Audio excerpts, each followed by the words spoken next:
Bien, ¿qué tal? Buenos días a todos, a todas. Agradecer al Centro de Documentación Judío este magnífico evento que ha hecho, que nos hace reflexionar sobre una etapa pues muy importante de nuestra historia, para que veamos qué fue ocurriendo con las tradiciones judías, cómo fueron llegando a nuestro país, y creo que la ponencia que vamos a tener hoy va a ser muy interesante en este aspecto. Entonces voy a presentar a nuestro ponente, que es David Gitlitz. Es educador, administrador y profesor de español, cuyos intereses académicos incluyen la edad de oro de la literatura española, la historia hispano-judía y las peregrinaciones. También es autor y coautor de varios libros sobre literatura hispánica, historia sefaradí y peregrinación. Rastreó documentos de la Inquisición de España, Portugal y otros lugares para escribir Secreto y Engaño, la religión de los criptojudíos. En colaboración con Linda K. Davidson, colega de la Universidad de Rhode Island, ha escrito libros como Una llovizna de miel, las vidas y las recetas de los judíos secretos de España. Le damos la palabra a David Gitlitz. Bueno, muchas gracias.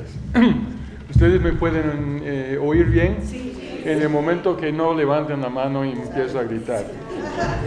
En la prensa popular, tanto la judía como la no judía, se ha convertido en un tópico la persistencia hasta hoy de un sentido de identidad judía entre algunos de los descendientes de los judíos ibéricos que se volvieron católicos en el siglo entre 1391 y las expulsiones. Ahora, las razones por esta popularidad son varias. Vivimos en un mundo post-holocausto, en un mundo occidental que ha celebrado, por lo menos inicialmente, la creación del Estado de Israel como refugio, y evidencia en nuestros días de que el judaísmo y los judíos, a pesar de las persecuciones y todos los intentos de erradicarlos, se mantendrán vivos y en pie. En este contexto, la persistencia del sentido de identidad judía es un mensaje alentador. Para nosotros en la academia, sabemos que el tejido de esta historia tiene muchísimas hebras de verdad, pero también tiene hebras de lo mítico, y que para ser comprendida en su plenitud, tiene que ser pormenorizada a través de estudios detallados y objetivos que no partan a priori de las conclusiones a las cuales pretenden llegar, como ocurre en muchos casos. En medio de la celebración del tema de la persistencia a pesar de la persecución, se ha dirigido mucho menos atención al otro enemigo perenne de la transmisión de identidad judía, que es la asimilación a la cultura mayoritaria del momento, una cultura que sustrae a la fuerza o por la seducción una parte de los jóvenes del Am Israel.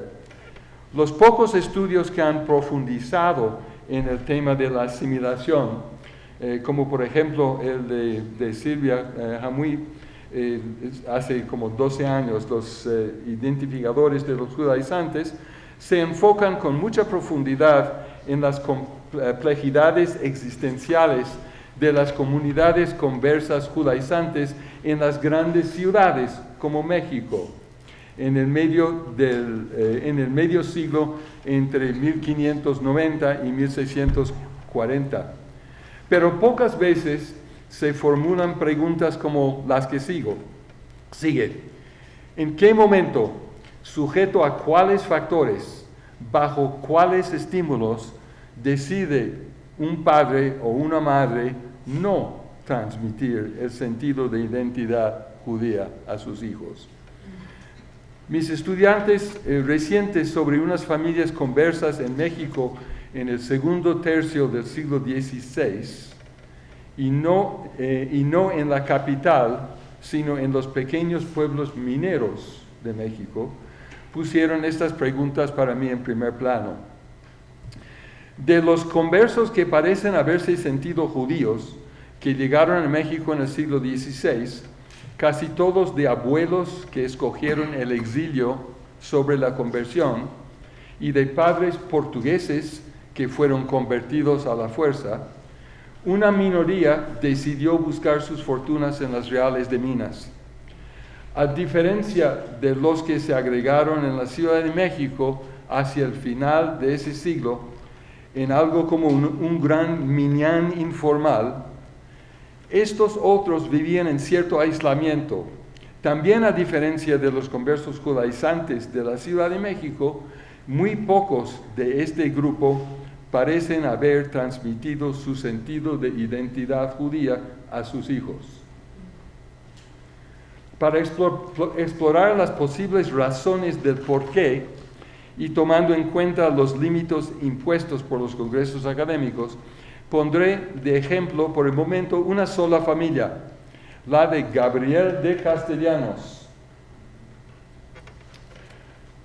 que llegó a México en 1534 y que tal vez por eso sea la primera familia de identidad judía activa en el continente norteamericano, del cual sabemos lo suficiente como para trazar una biografía detallada. Hacia el final de esta plática voy a hablar también brevemente de otros judaizantes del final de ese siglo que comparten algunas características con la familia de Gabriel de Castellanos. Primero, una parte, si me permiten, sobre el título de esta plática. Una vez, hace casi medio siglo, se acercaba al monasterio de Roncesvalles una sarta de peregrinas que tuve la honra de encabezar. La primera de ellas llevaba chamarra de invierno, bufanda y guantes. La segunda vestía pantalón corto y playera. La tercera se tapaba con un poncho de plástico, ya que había comenzado a lloviznar. El monje que salió del monasterio a recibirnos nos dirigió un guiño irónico y observó: cada cual es cada cual, y tiene sus cada cualadas. Los que trabajamos temas históricos o antropológicos siempre andamos en cuerda floja entre el anhelo de entender las características de grupos de personas en tal o cual momento y de enfocarnos en biografías de individuos. Esta tensión entre género y sui generis es especialmente agudo cuando un grupo de personas como mis peregrinas, cada una de por sí dramáticamente idiosincráticas, tienen ese idiosincratismo en común. Gabriel de Castellanos vino a Nueva España hacia el final de 1534. Sus abuelos españoles, los judíos Lorenzo de Castellanos y su esposa Blanca Lorenzo, residían en un pequeño pueblo zamorano cerca de la frontera de Portugal, donde Lorenzo administraba las propiedades de un noble cristiano. Dueño y mayordomo parecen haberse llevado bien, cuando en la primera del 92 cayó la noticia de que los judíos tendrían que convertirse o salir, Lorenzo optó por marcharse a Portugal, y su amo le ayudó a colocarse en el país vecino. Ahora, todos sabemos que ese edicto era, entre otras muchas cosas, un tipo de división de aguas. Muy en general, los judíos que privilegiaron su identidad judía por encima de los otros aspectos de su vida, sean los lazos familiares locales, sus inversiones, sus negocios, estos, los del sector más firme en su judaísmo, tendían a optar por el exilio y no a la conversión. Por lo tanto, se espera que serán los más aptos a transmitir ese sentido de identidad. En Portugal, la familia de Lorenzo se estableció en el pueblo fronterizo de Freixo de Espadacinta y allí nació el hijo Gabriel. En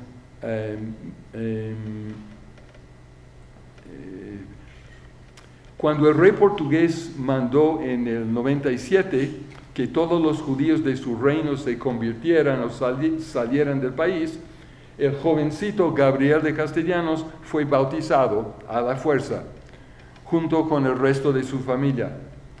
Hasta ahí la historia, quitando las particularidades genéricas a las familias de la mayoría de los conversos que luego vinieron a México hacia el final del siglo XVI.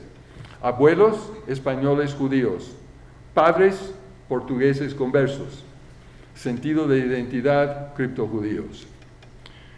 Cuando Gabriel se casó a los 20 años con una conversa de liceo, rápidamente produjeron 4 hijos: Guiomar, Lope, Isabel y el más joven, Tomás, que nació en 1520. Y su madre murió poco después de su parto.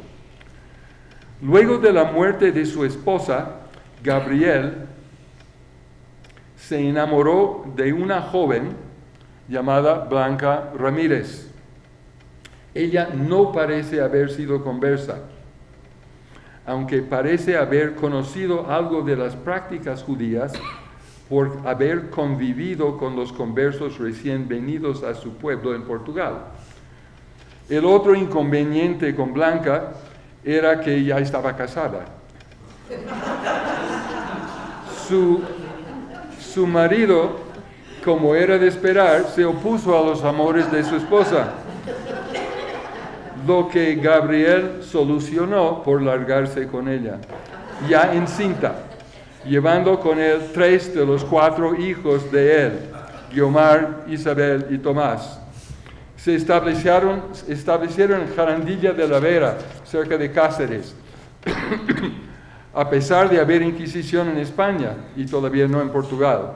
O sea, de joven Gabriel se mostró impulsivo, decisivo, inmune al que dirán y a las normas de comportamiento de la sociedad cristiana o judía.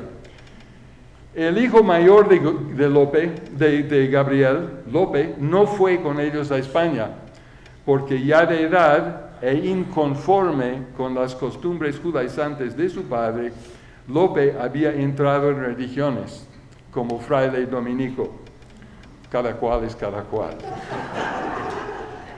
En Jarandilla, Blanca dio luz al que iba a ser su único hijo propio, Julián de Castellanos.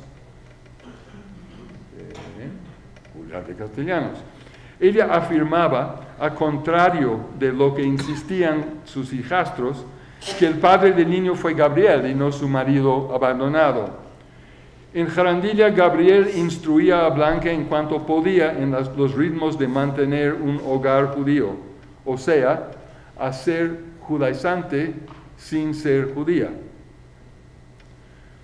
El joven Tomás aprendió de su padre lo que Gabriel sabía de memoria de la liturgia en hebreo. Aprendió también latín y el catequismo del cura de su pueblo, y también sirvió de monaguillo en la parroquia. En 1534, Gabriel de Castellanos decidió irse a la Nueva España. No sabemos por qué razones, si por razones económicas, por miedo del marido de Blanca, o por un sentido innato de aventura. A su hija Isabel, en aquel momento entre niña y mujer, la mandó volver a Portugal para vivir con sus parientes judaizantes en Viseu. Llevó consigo a Sevilla solo a Guiomar, Tomás y el bebé Julián, que todavía estaba en pañales. Sobrevive el documento de permiso concedido a Gabriel en Sevilla, donde juraba que no tenía antepasados judíos ni moros, lo cual era mentira, y que él y Blanca estaban casados, que era medio mentira, ya que ella estaba casada aunque no con él. Llegaron a México en diciembre del 1534 o enero del 35, apenas 13 años después de la caída de Tenochtitlán. Wow. y Gabriel abrió una escuela primaria en la calle Tacuba. En 6 meses había ganado lo suficiente para comprarse un esclavo negro. Lo que sabemos de la vida religiosa en la Ciudad de México se saca principalmente de los procesos de 2 de sus hijos por judaizantes medio siglo después, aunque no exclusivamente de ahí. Los hijos detallaban una gran cantidad de costumbres familiares que parece que ellos mismos y seguramente los inquisidores de aquel entonces creían indicativas de prácticas y creencias judías. Guiomar, la mayor de las hijas de Gabriel, ayudaba a Blanca en las tareas caseras, limpiándola toda de arriba y abajo para el Shabbat. Blanca barría siempre hacia el centro de cada cuarto, porque, como Julián dijo que ella le había explicado, así entendía que era costumbre judía. Para el sábado, Guiomar y Blanca también cambiaban la ropa de cama, ponían mantel limpio a la mesa, encendían velas, etc. La familia observaba con rigor 4 ayunos anuales. Comenzando el 10 de septiembre, ayunaron durante las horas de luz, durante los 10 días siguientes. El 9º día se confesaban con Dios, de rodillas, cada cual por sí solo y en silencio. Aquella noche dormían con toda su vestimenta puesta. Observaron también los ayunos de Esther, de Judith y del profeta Jonás. Su Pesaj comenzaba el domingo de Ramos. Gabriel compraría un corderito, él lo mataba de manera ritual dentro de la casa. Lo partieron en trozos y Blanca preparaba un guiso con verdura, sustituyendo lechuga por las berzas que había conocido en Portugal. Ella también horneaba el pan ácimo. Las peculiaridades culinarias cotidianas de la familia se reducían a 4: sacrificar los animales cortándoles el pescuezo, drenar y lavar la carne para eliminar la sangre, sacar la landre de la pierna de cordero y no comer cerdo ni freír con manteca. Gabriel insistía que dentro de cada la familia rezara de una manera distinta de los cristianos, no con las manos juntas, sino con los brazos cruzados. Para las oraciones importantes o las confesiones rezaban hincadas de rodillas, los ojos siempre vueltos hacia el cielo.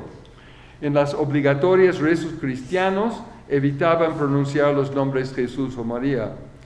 Gabriel hizo que los hijos memorizaran algunas oraciones básicas en hebreo, las que él pudo recordar, puesto que no tenían libros. Gabriel insistía en la necesidad de no exponer sus prácticas a los vecinos. Los procesos tratan muchísimos detalles más que no voy a recopilar aquí, pero este es lo suficiente para indicar que Gabriel y su familia eran judaizantes, educadas y comprometidas en sus observancias, ya comenzando el segundo tercio del siglo XVI en México. Ninguno de los testimonios indica que durante su primer cuarto de siglo de residencia en Nueva España, la familia de Gabriel conociera ni se asociara con otros conversos, fuesen o no fuesen judaizantes. Gabriel pronto se cansó de ser maestro de escuela. Contagió una fiebre, la fiebre de la plata. Y fíjese que esto era 15 años antes de los grandes descubrimientos de plata en el norte. Hacia el final de 1536, todavía tan impulsivo, decidido e inmune al que dirán, se compró una mina en Ayoteco, cerca de Chiautla, en el sureste de Puebla, y abandonando a su familia en la Ciudad de México y llevando consigo a su esclavo, se lanzó a ser minero, oficio del cual no sabía absolutamente nada. Los primeros 2 años en su mina no le rendían casi nada, pero seguía escarbando la tierra y pidió que su hijo Tomás, que tenía entonces unos 18 años, bajara a Ayuteco para ayudarle. Y allí trabajaron, padre e hijo, 3 años más. En los momentos de peor rendimiento, sobrevivieron económicamente bajando a la Mixteca para comprar cochinilla que vendían a mayoristas en Puebla. No he encontrado ningún indicio de que Gabriel ni Tomás hayan judaizado de ninguna manera durante aquellos años. Pero sí, durante aquel periodo, Tomás llegó a tener un hijo, Teodosio de Fonseca, con una mujer indígena. El nombre de la mujer nunca aparece en los documentos. El del niño sí. Después de 5 años de minar sin prosperar, cuando se le ofreció a Gabriel en el año 41 la oportunidad de alistar como soldado en la guerra contra los chichimecos en el norte, Gabriel dejó la mina en manos de su hijo Tomás y se fue. Acabada la guerra, en la cual no parece haberse distinguido, no regresó a su familia en México, sino a la mina. Y allí resistieron padre e hijo unos años más. Para Gabriel, la mina parece haber sido una aventura más en una vida marcada por asumir riesgos, y era un sueño alimentado por la posibilidad de hacerse rico, lo cual nunca pasó. Lo ponía encima de sus responsabilidades como marido y padre de familia. No fue hasta la mitad de la década de los 40 cuando Gabriel dejó definitivamente la mina para regresar a su familia en México, donde se ocupaba de una sucesión de cargos menores burocráticos durante el resto de su vida. Su hijo Tomás, sin embargo, empezó en la mina llamado por su padre, pero muy pronto vio que le gustaba el oficio y se aferró a la vida de minero durante todo el resto de su vida. Tomás persistió en Ayuteco unos cuantos años más, junto con su hijo Teodosio, pero tampoco prosperaba.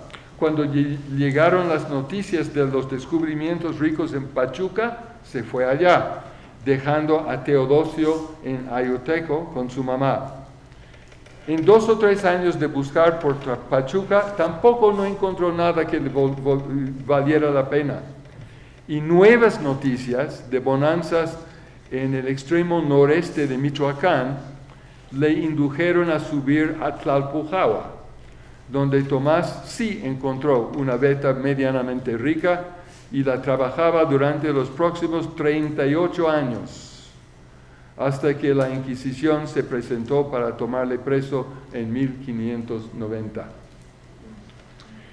En Tlalpujahua, Tomás vivía una vida bastante solitaria.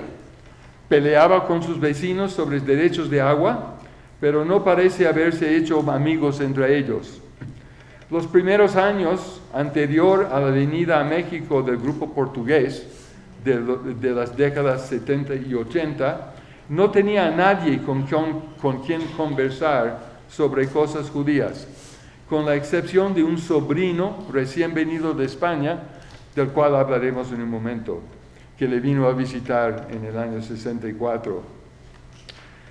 Cuando su padre Gabriel se enfermó en 1568 en México, Tomás bajó varias veces para ayudar a Blanca a cuidar a su padre. En México, Tomás conoció a una mujer llamada Ana Jiménez, y en la década que sigue, viajes de ida y vuelta, tuvieron 4 hijos.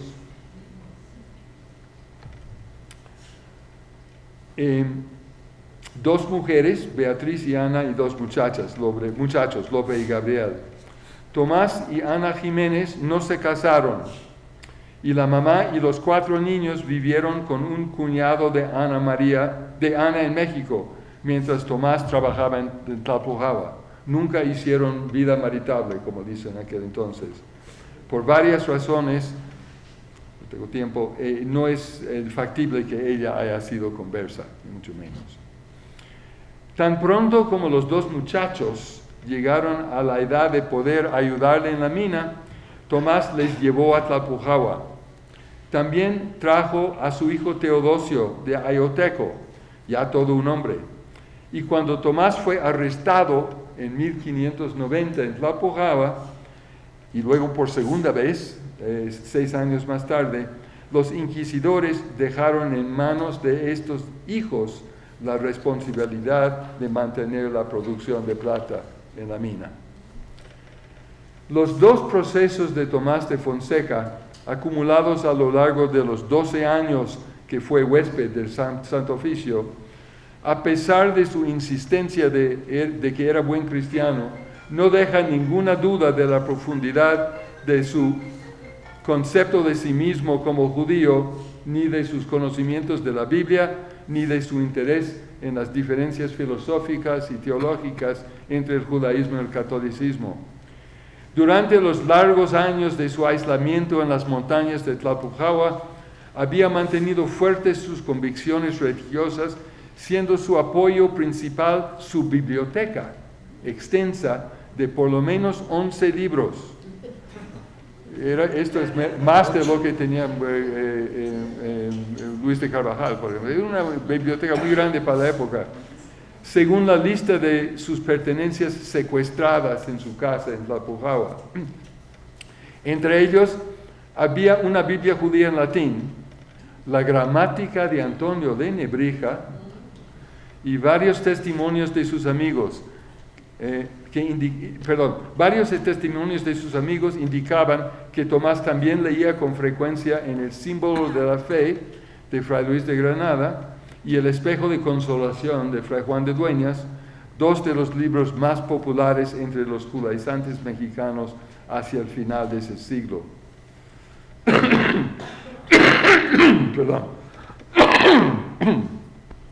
La década de los 90 en México, todos sabemos, produjo una avalancha de procesos contra los judaizantes. Y en la mayoría se llegaron a fichar listas extensas de los judaizantes conocidos de cada reo.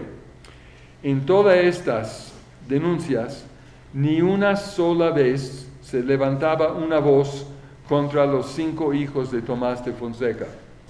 No hay ninguna indicación de que sus hijos se hubieran contagiado, como diría la Iglesia, del sentido de identidad judía de su padre, ni siquiera que hubieran sabido antes de su arresto que su padre siguiera la ley de Moisés.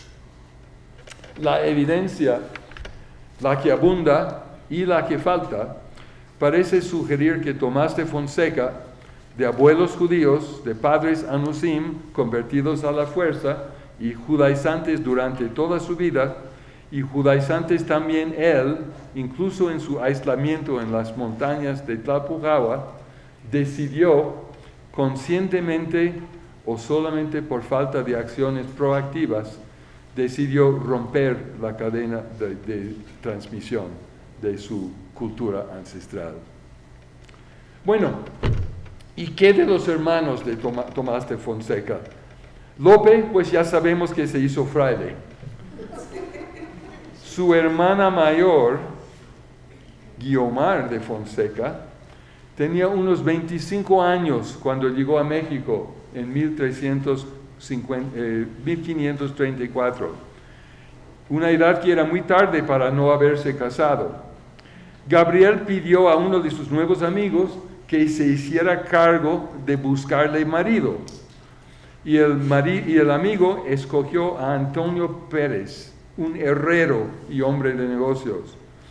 No se sabe si Antonio Pérez fuese converso, pero sí es seguro que no era judaizante, incluso tan firme en su antipatía que es difícil creer que Gabriel consintiera en el matrimonio. Pero para esas fechas tal vez fue la única oportunidad para buscar un esposo para fíjense en esa fecha todavía tan temprana. Pronto les nacieron 3 hijos, a quienes educaron exclusivamente como cristianos. Y Guiomar siempre tuvo cuidado de esconder de ellos que era creyente judía. Cuando tocaban las fiestas judías, Guiomar siempre acudía en secreto a la casa de su padre, dejando a los hijos en casa del marido, para que su marido no se enterara de lo que estaba haciendo. Muchos años después, cuando Antonio Pérez había muerto, Gabriel, enfermo y sabiendo que pronto moriría, escribió a un viejo amigo converso judaizante de su juventud, que en aquel momento se encontraba en el Perú, el abogado Cosme Pereira, que viniera a México a casarse con Guiomar, lo cual hizo. Los 3 hijos de Guiomar, que Guiomar habían tenido con Pérez, ya se habían independizado. Y Guiomar y Cosme podían llevar una vida judaizante tranquila, aunque con cautela. Guiomar no tuvo otros hijos con Cosme, y marido y mujer murieron años antes que la Inquisición mexicana empezara a procesar judaizantes. No he encontrado ninguna indicación de que los hijos de Guiomar se hubieran enterado jamás de las prácticas religiosas de su madre. Su hijo nunca se casó. Sus 2 hijas sí, y tuvieron hijos. 2 de las hijas de la menor, o sea, las nietas de Guiomar, los bisnietos de Gabriel de Castellanos, se metieron monjas. Transmisión de herencia judía, 0. La otra hermana de Tomás, la que se había quedado con sus parientes judaizantes en Viseo, todavía jovencita, se enamoró locamente de un primo hermano suyo, Álvaro de Fonseca. Años después, en México, un hijo de esta unión, Tomás de Fonseca Castellanos, narró los hechos de esta manera a los inquisidores, y cito: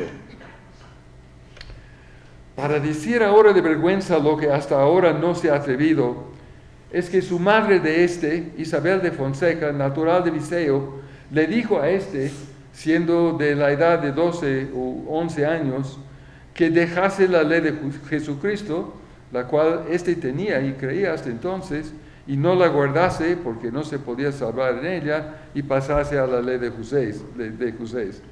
Y que supiese que a no le habían bautizado, porque siendo ella judía como era, no le había querido bautizar.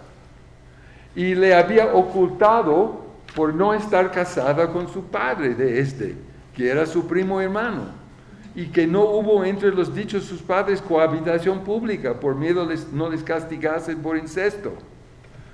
Y la dicha su madre de luego que le parió, por no ser sentida, se había ido de Viseo a la villa de Almeida, donde había estado 2 o 3 años, dentro de los cuales murió su padre de Álvaro de Fonseca, y Isabel se tornó a la ciudad de Viseo. Cuando ella regresó a Viseo con el niño Tomás, ya estaba encinta otra vez. Su familia en Viseo, por librarse del escándalo que todo esto representaba para ellos, la casaron casi enseguida con un cristiano viejo, Tomás Méndez.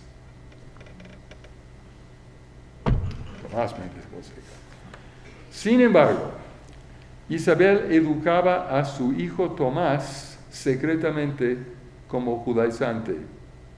Según Tomás, su madre insistía en que tuviese su judaísmo secreto, y cito: y no lo dijese a nadie, ni a su padrastro Tomás Méndez, de quien se guardase como del demonio. La verdad es que en su testamento Tomás dejó de mencionar varias cosas. Que Isabel dio a luz en Viseo de segundo hijo, que Isabel tuvo otro hijo después con Tomás Méndez, que un día Méndez se levantó y se marchó a México con ese hijo de él, abandonando a Isabel en Viseo con sus 2 hijos previos, que en el 63 Su hijo Tomás también abandonó a su mujer, a su mamá, y se fue a México, no en busca de su padrastro, sino para ubicar a su abuelo, Gabriel de Castellanos, y a la vez a su tío, que tenía fama de buen judío y que era minero en Talcahuano. Bueno, Tomás de Fonseca Castellanos, el hijo. Tomás de Fonseca Castellanos, el joven, que después de quedarse 4 años con su tío Tomás de Fonseca el viejo, como ya se comenzaba a nombrar para distinguirlos, aprendiendo el negocio de minero, se fue a Taxco, donde trabajó de aprendiz para otro minero por varios años, después del cual se compró una mina con su pequeña hacienda de beneficiar plata y también una tienda en el centro de Taxco. La tienda prosperó y además, a partir de la década de los 80, su tienda se convirtió en un centro de reunión para los mercaderes portugueses judaizantes cuando venían de viaje, como por ejemplo varias veces los hermanos Baltasar y Luis de Carvajal, que dijeron haber rezado el Shacharit en una recámara sobre la tienda de la casa de Tomás de Fonseca. Durante sus años de andanzas en Taxco, Tomás de Fonseca el joven también engendró 3 hijos, con una mujer o mujeres que nunca se llegaron a documentar y con quien o con quienes nunca hizo mi vida maritable. Reconoció a los hijos, Francisco, María y Álvaro, y les dio a los 3 el apellido Fonseca y juró haber asumido responsabilidad para mantenerlos, pero ninguno de los 3 ha dejado huella de haber judaizado o de haber sido acusado de ello, ni siquiera de haber sabido que su padre se sentía ser judío.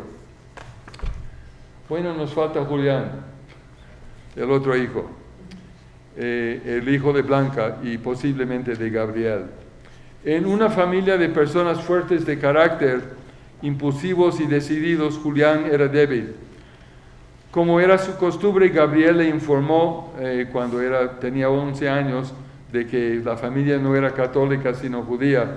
Pero al contrario de Guiomar y Tomás, que desde aquel momento se identificaban como judíos y fiel a sus creencias judaizaban hasta el final de su vida, Julián titubeaba. Era en casa de Gabriel judaizante, pero también iba rutinariamente con sus amiguitos a misa, lo cual provocó un escándalo cuando lo descubrió su papá. En casa comía lo que Blanca y Guiomar preparaban, de acuerdo con las restricciones judías. Fuera, adquirió un gusto por el cerdo. Cuando Julián llegó a los 10 u 11 años, Gabriel lo colocó de aprendiz con un platero que hacía objetos eclesiásticos, y allí se quedó durante todos los años que su papá estuvo en las minas y en la guerra. Y por fin, cuando regresó, le dio una pequeña tienda de vinos, tampoco le gustó. Julián se escapó también de la familia, se fue al norte, dio unas cuantas vueltas, bajó al Soconusco para comprar cacao, que también vendía, y acabó siendo obrajero en una pequeña fábrica de textiles. Y ahí quedó ganando una miseria el resto de su vida. Bueno, y los hijos de Julián, 2 en el camino, de madres no identificadas en los documentos, aunque Julián sí asumió responsabilidad para ellos. El masculino, Florián de Castellanos, de mayor también se hizo obrajero. La hija Juliana enviudó joven, no sabemos de quién, y no se sabe qué profesión. Indicio de judaísmo ninguno. Luego en el 77, Julián se casó con la cristiana vieja Francisca Sarfate de Vargas y en 10 años produjeron 4 hijos, ninguno de los cuales tampoco ha dejado huella de haber sido acusado de judaizar.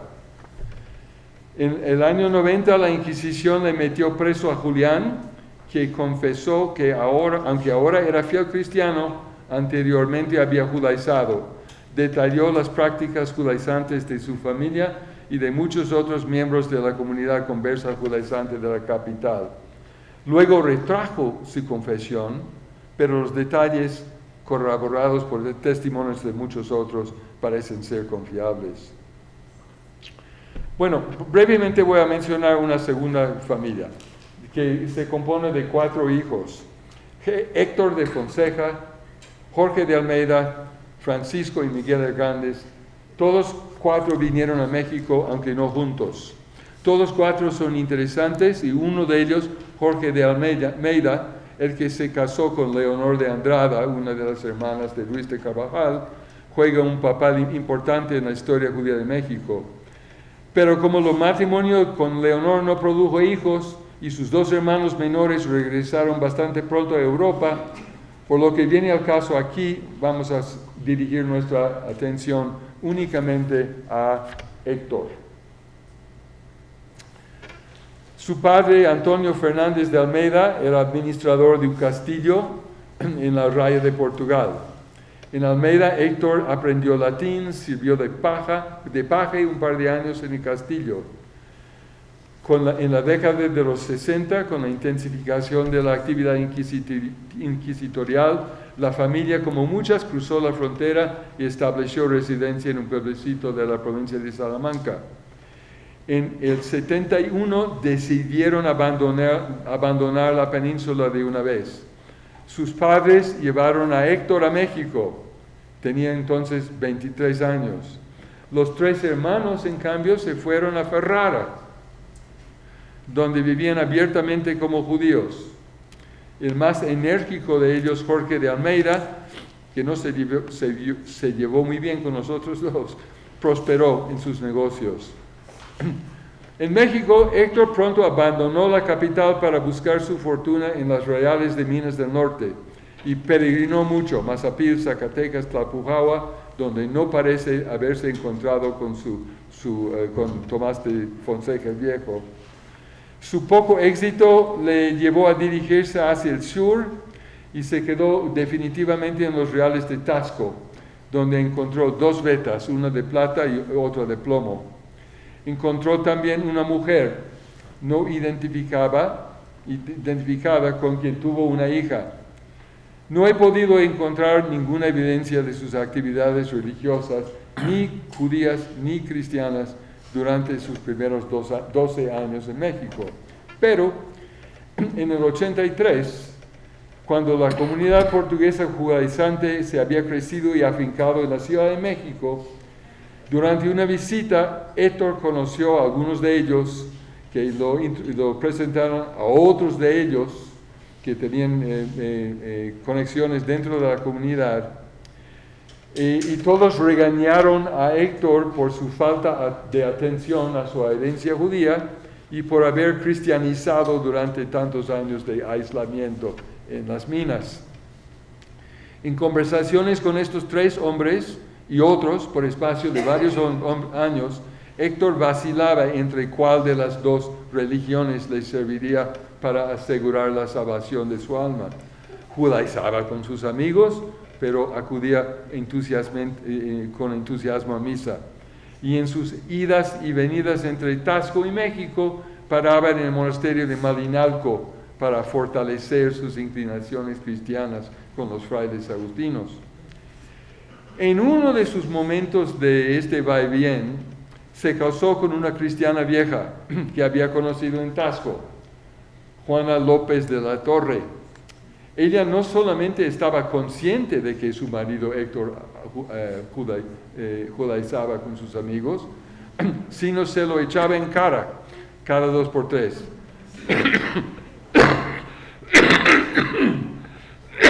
Perdón. Cuando se enojaba con su marido, le amenazaba con denunciarle a la Inquisición. Le vigilaba obsesivamente y no le permitía hacer en casa nada que le oliera a judaizar. Los amigos de Héctor se huían de él por miedo a ella. Uno de ellos comentaba a los inquisidores cómo en sus pláticas Héctor siempre se quejaba de ella. Cito: mostraba gran sentimiento de estar casada con una cristiana vieja, por lo cual vivía mártir y no tenía libertad para guardar la dicha ley. Y así se salía al campo entre los cerros a clamar y dar voces a Dios que le perdonase sus pecados. En el 89, la pareja tuvo un hijo, a quien bautizaron con el nombre de Francisco Núñez y muy pronto después 2 niñas, María y Antonia de la Zarza. No hay más datos sobre el muchacho ni sobre María. De Antonia de la Zarza sí. De mayor, Antonia se casó con un tal Diego de Oliver. En 1600 en el año 1640, uno de los sirvientes de la familia, tal vez por haberles tratado mal, las denunció a las 2 a la Inquisición, diciendo que sus amos habían pegado a un crucifijo.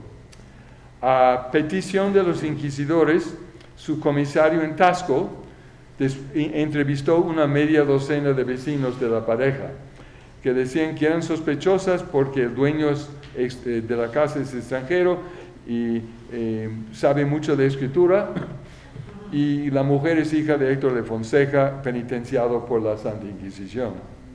Sin embargo, otros de los entrevistados tenían a Antonio, cito, por muy buena cristiana que doctrina muy bien a sus hijos. Y esto fue la conclusión del comisario, y en esto paró la investigación. Ahora, a pesar de las caracualadas de cada cual de los personajes que hemos perfilado aquí, nos arriesgamos a percibir ciertas coincidencias entre ellos.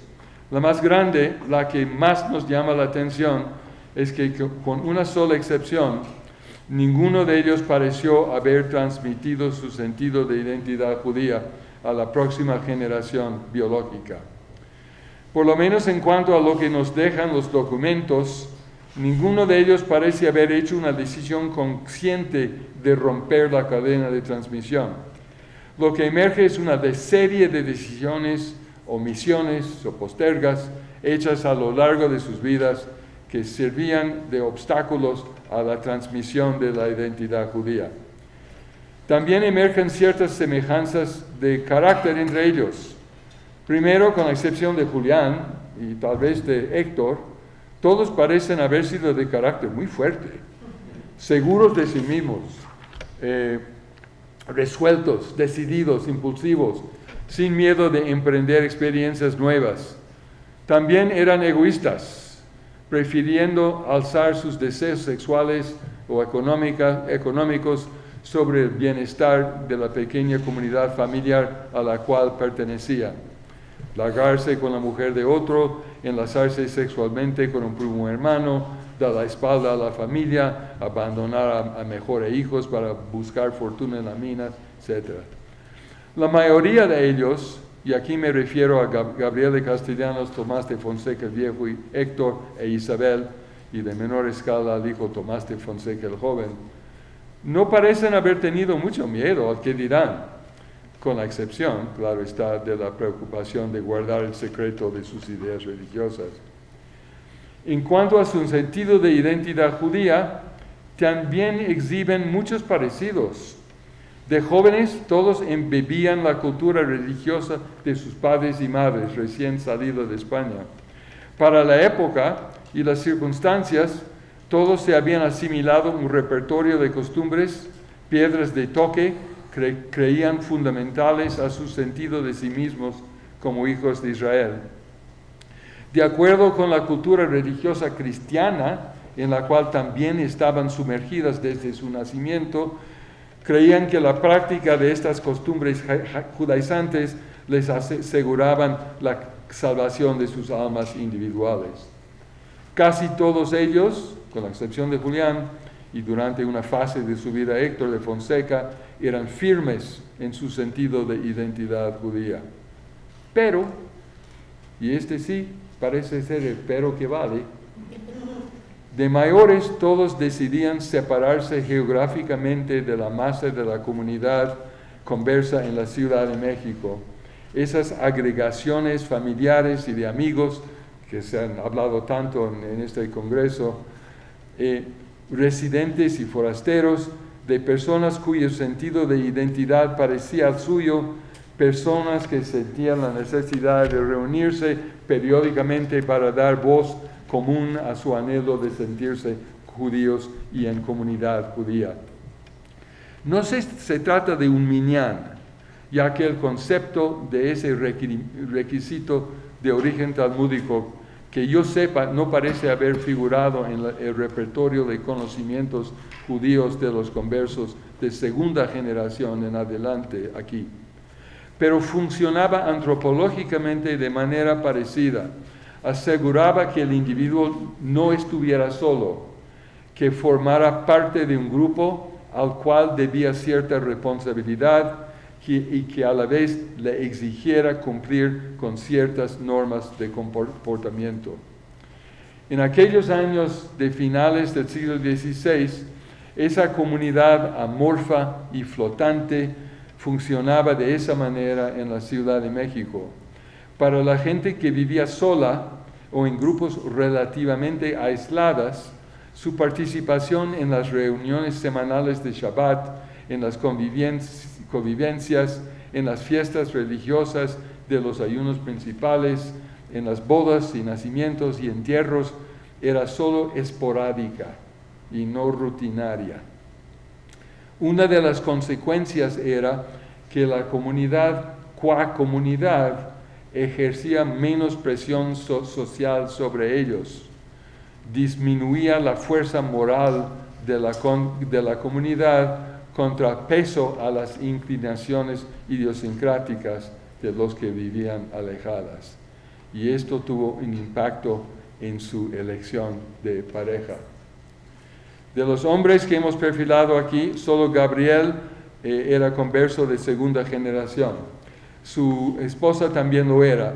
Y de los 4 hijos de la pareja, Guiomar, Lope, Gabriel, Tomás, solo Lope, cuando se hizo fraile, dio la espalda a la cultura judía. La segunda mujer, para no decir esposa de Gabriel, era cristiana vieja. Y aunque ella hizo lo que pudo para mantener un hogar judaizante para su familia, el niñito que nació en los albores del establecimiento de ese hogar, Julián, resultó ser el menos adherido al judaísmo que los demás. De los conversos de tercera generación, o sea, cuyos abuelos habían nacido judíos, de los 3 masculinos que llegaron a tener prole, Tomás, Julián, Héctor de Fonseca, las madres de sus hijas eran cristianas viejas. Ninguno de los 3 hombres vivía con esas madres, aunque sí reconocían a sus hijos y mantenían cierto contacto esporádico con las madres. En cada caso era la mujer, en ausencia del padre, la que se ocupaba de la educación de los niños. No se sabe si estos 3 hombres estuvieron conscientes de que genealógicamente el ser judío se transmite exclusivamente por línea materna. Igual que el concepto de minyan, ese precepto vigente entre los judíos desde tiempos remotos, que yo sepa no ha dejado muchas huellas explícitas en la documentación de la época que tiene que ver con los conversos. El caso es que para los conversos en los reales de Minas, el haber hecho pareja con mujeres no conversas impidió que los padres transmitieran su herencia de identidad judía. Esto explica también lo que pasó con las 2 mujeres conversas de tercera generación del grupo, Isabel y Guiomar, a quien las mores de la época no dejaron en sus manos la habilidad de escoger su pareja. Inicialmente, Isabel violó las leyes sociales y legales cuando se relacionó con su primo hermano. ¿Quién sabe cómo se había salvado la situación si su amante hubiera vivido? Pero murió antes que naciera el segundo de los hijos.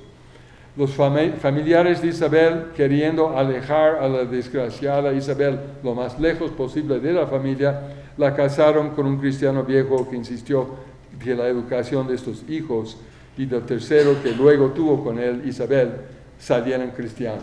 Y así resultó. Por su parte, Guiomar fue casada en México por su padre mediante la agencia de un amigo con un herrador cristiano viejo.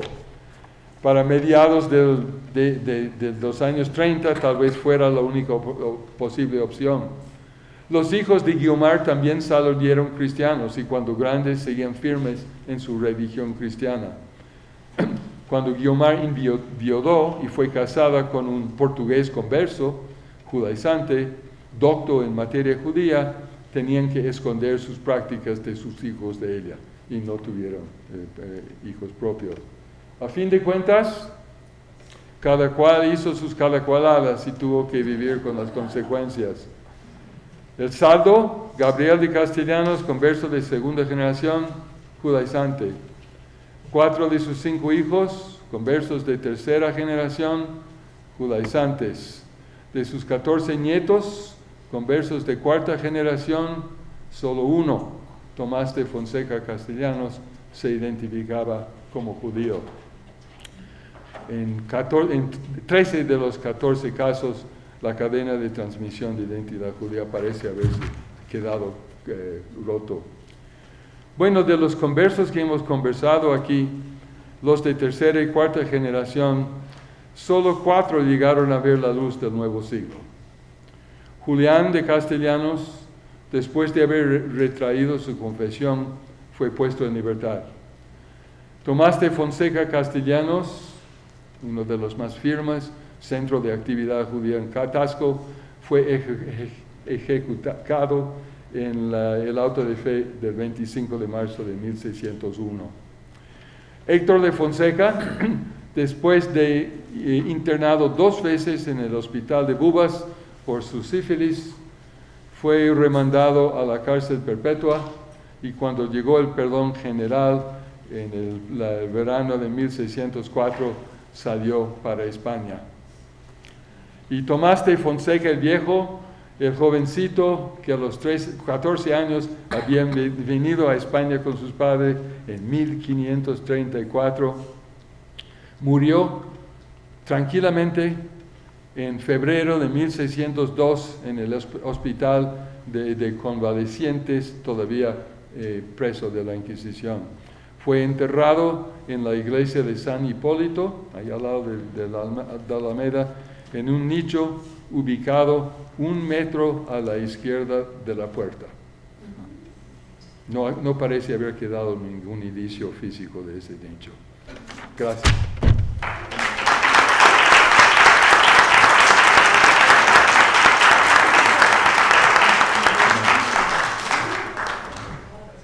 Bien, pues si me escuchan a mí también, si no me dicen. Bueno, David, pues antes que nada una felicitación por esta ponencia que nos has regalado. ¿Quieren que mejore el micrófono? Sí, ok.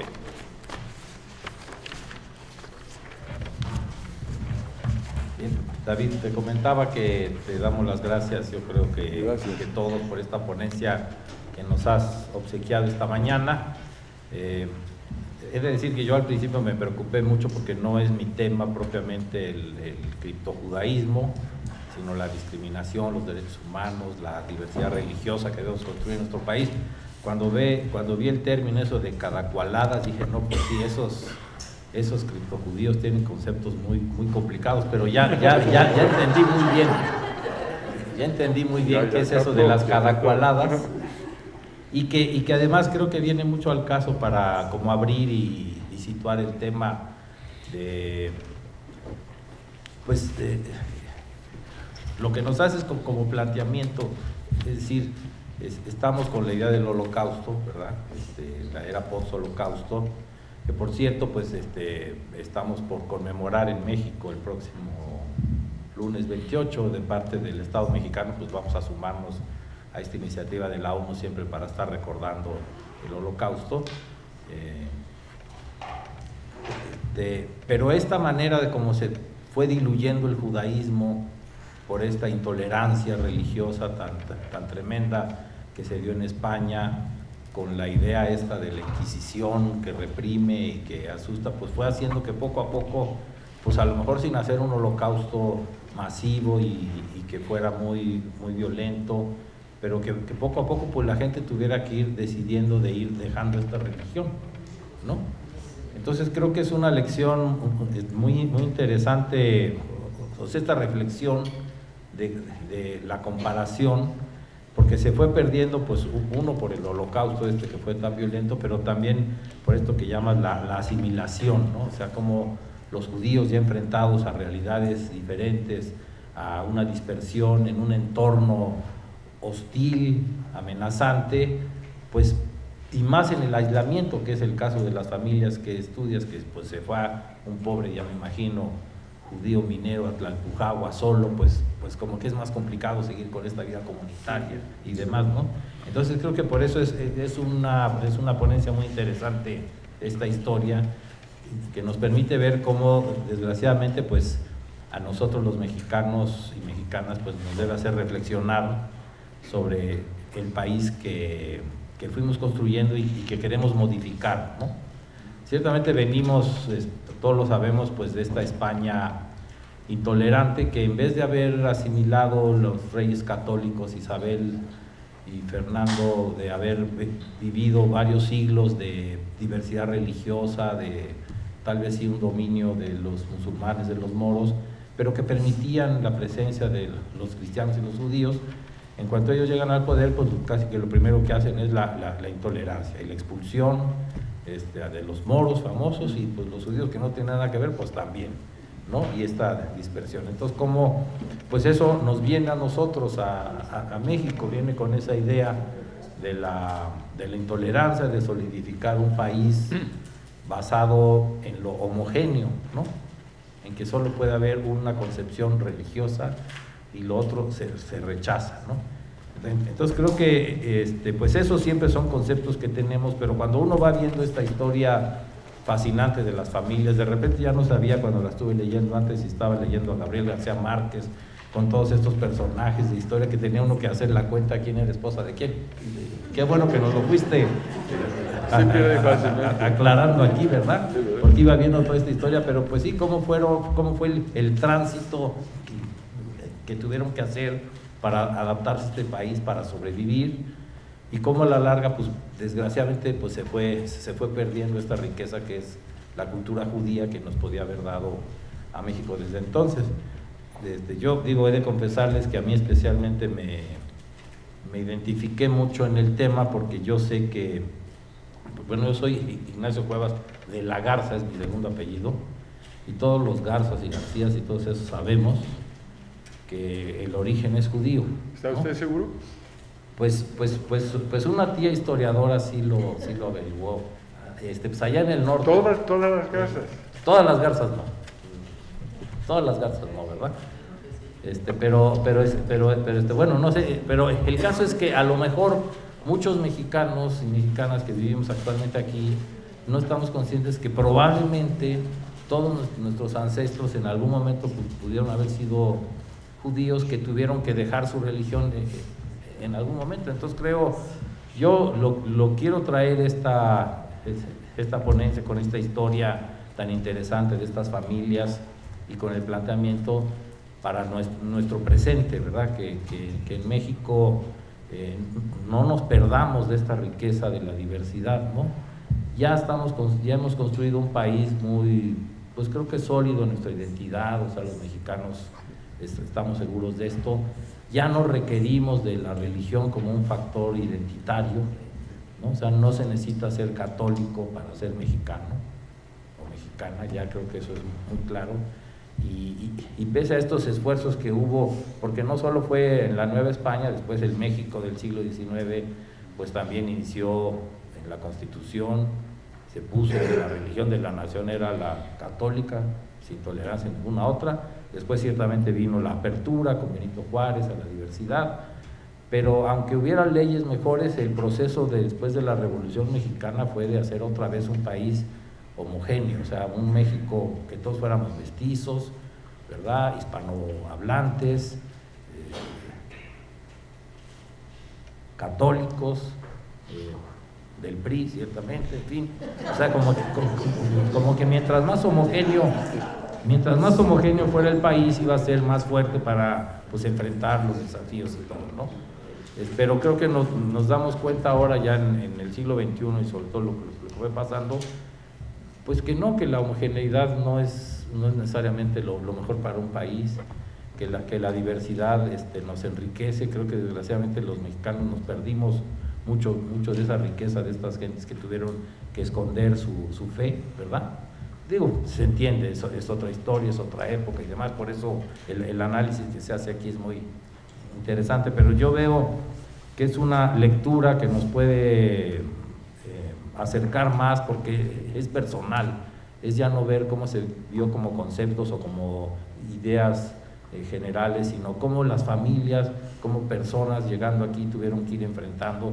Ciertamente eran impulsivos estos que analizaste, ¿verdad? Aventureros que se arriesgaron a cosas, pero cómo llega un momento en que tienen que, como nos lo planteas, pues tal vez conscientemente o por haber dejado de hacer cosas, decir, pues ya esto de nuestra herencia judía pues se va a diluir, ¿no? Y creo que esto es algo que debemos ahorita ver de reconstituir una sociedad pues, abierta a la diversidad, que sea muy plural, que sea incluyente, y creo que por eso pues a mí desde que vi un poco el título de tu conferencia, yo dije, pues si puedo comentar alguna de mesa, ¿no?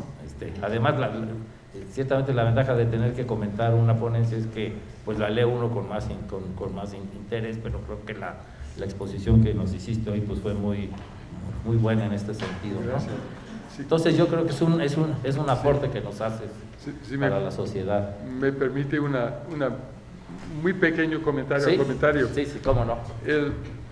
Lo que dije en la introducción de esta plática, tomado muy en serio, es que como público en general y como academia, hemos dedicado un montón de esfuerzo en los últimos 25 años a las maneras de transmisión y a la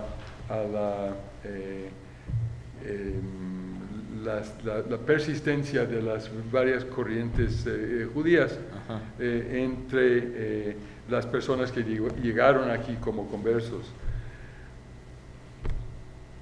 Pero a la vez sabemos por la historia que desde tiempos remotos el mayor enemigo de la persistencia a largo plazo siempre ha sido la asimilación, y los judíos siempre han luchado en tiempos griegos, en tiempos romanos, tiempos pero hemos dedicado, como en público en general, pero más importante la academia, hemos dedicado muy poca atención a los mecanismos y los procesos por las cuales opera la asimilación y se va cortando la cuerda de la transmisión.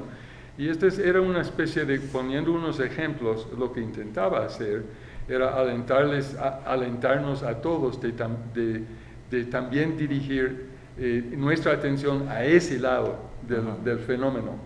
En parte es una cuestión de supervivencia del pueblo judío esto, pero en parte es la otra, si la moneda es cara y cruz, este es el otro lado de la moneda. Sí.